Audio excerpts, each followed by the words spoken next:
Adam, how are you? Good, Greg. How you doing? Great. These type of movies, I grew up on noirs and thrillers. This is just my cup of tea. Yeah. Obviously, it's your cup of tea, but growing up, Hitchcock, these kind of movies, as a cinephile, were they your cup of tea as well, just growing up and Yeah. shaping yourself? And yeah, so Yeah, I was a big fan of without naming movies, I'll name some filmmakers like Adrian Lyne and Alan Parker and Scorsese, of course. So yeah, I mean, I loved kind of sort of neo-noir stuff, where kind of the noir didn't hit you too hard over the head, but it was used sort of as to really sort of, shape sort of feel and wasn't overly sort of ostentatious in its use. And we kind of tried to do that with this movie too. and what is the key that people like outsiders like me don't understand when it comes to taking a novel and then also making the story your own cinematically? What are the biggest challenges that people like me don't see as far as you adapting it and then shaping it to pretty much your vision? I think, what this was sort of a unique case, like this book. We kind of pulled the murder narrative from the book, but the character narrative of Roy and Russell's character really doesn't actually begin until like the last third of the novel. And so what we did is we sort of took his character and sort of reframed the narrative through that character's experience, which is not actually how it's done in the book.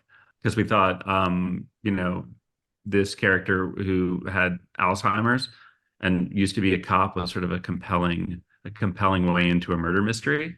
Novels oftentimes have a lot of inner monologue that you can't it doesn't exist as present tense narrative. So sometimes you're trying to find ways to take elements of inner monologue and then translate it into plot, or you're using elements of inner monologue to sort of inform character. I think they call it, an adaptation for a reason because you're literally adapting, altering narrative for another medium. And film is a cinematic medium.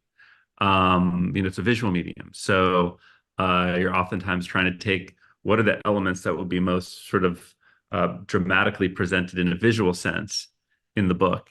Two characters sitting in a room talking to each other might not always be the most compelling thing in a book, but I think there's ways to take stuff like that, especially in a story about memory, and do something different with them. I mean, it's hard to really say in a soundbite for you, but how pleased are you with Russell's performance? Because I've seen a lot of his films, and this is just completely a singular performance. It's a very just I don't know how to even tamp down in a good way, and it's very reserved because he's trying to Yeah. find. And I thought that was very refreshing. Was it refreshing for you to watch it just a final cut and editing? It must have been great for you to. Yeah, I mean, it's an interesting movie to be sitting on set and directing because so much of the work that Russell did is really it's so nuanced. It's like happening up in here. He's such a gifted actor. There's so much going on behind the eyes. I think, a different actor might have done something that was kind of more ostentatious, really trying to sort of sell the condition that the character is in. It's just such a well calibrated performance. He's because for a lot of the film, he's basically isolated. He's a man alone. It really fell a lot on sort of what Russell chose to do with those circumstances in order to bring the viewer in and make them feel what he is feeling. And he just kind of did it expertly. I mean, he's so camera aware, so he knows what is the frame in which I have to translate something to the viewer. He's not busy thinking about everything else that the audience isn't seeing. So he brings sort of a concentrated level of focus to a frame, you know. So I mean, I'm thrilled with it. It was a real honor to get to work with him. This is a great directing debut for you, in my opinion. When people ask you for directing advice as a first-time director, is one of your advice just to be a successful screenwriter, work with filmmakers, being in the business? Is that a big part of that ingredient in what made you a successful filmmaker your first time out? I think, as the director, it's your job to be in charge of all the parts of the story. And being the person who wrote the story certainly helps you as it relates to being in charge of the whole story. I think it's always just come back to I'm just compelled by characters in crisis and character journeys. So I think it's always about coming back to the journey of the character and what serves the journey of the character, right? Not to get too caught up in sort of camera tricks and it's just what serves the story that you're trying to tell. And my final question to you is just you mentioned Scorsese, Adrian Lyne at the beginning of the movie, at the beginning of the interview, and can you just talk about right off the top of your head, can one of your all-time favorite movies, and what is it about the specific movie that still resonates with you today? Jacob's Ladder is one of my all-time favorite movies. It was written by Bruce Joel Rubin, who also wrote the movie Ghost. I liked that it was a story where there is a mystery that is being unraveled, but what's really being unraveled is the character, right? So the plot is really just a mechanism by which the character is exposed and revealed, and it's a movie with a great twist.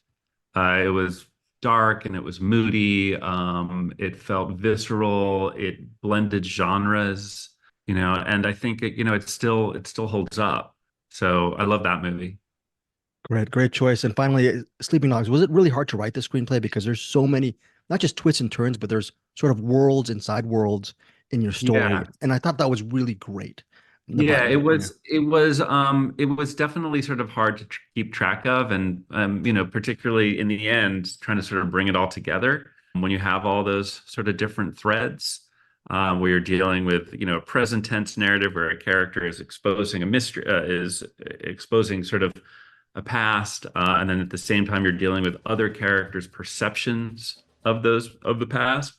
It was definitely a lot to keep track of. But I think over time, as we worked on it, it was always just, looking at trying to simplify those individual threads of the past because it can become a lot to keep track of. Really enjoyed your film, Adam. Thank you so much for your time. And thanks for your time. Right. Appreciate it. Appreciate it. Take care.